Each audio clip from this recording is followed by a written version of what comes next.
Guys আজকে চলো আমার বন্ধুর হোটেলে দেখাই কি কি রান্না করতেছে, মানে ইফতারের জন্য।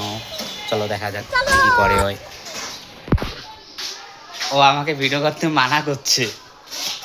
আসলে তুই কি রান্না করিস যাতে ভিডিও করবো না? আচ্ছা, আপনারাও দেখুন কি কি করে হয়।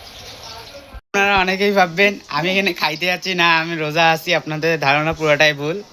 তো আমার বন্ধুটা দেখে মিথ্যা কথা বলতেছে। মিথ্যা কথা কে কয়? তো আমি রোজা নাই না, হ্যাঁ। তো দেখেন ও কি করতেছিস, তুই এগুলো কি করতেছিস? আলুর চপ বানাইতেছি। ও সে আলুর চপ বানাচ্ছে। কেন বাইগনের দাম কি বেশি হয়ে গেছে বাজারে? না ভাই, বাইগুনের চপ বানাইছি। ও বাইগনের চপ বানা হয়েছে। তো দেখতেই পাচ্ছেন আমার বন্ধু কিন্তু বাইগনের চপ বানাইছে।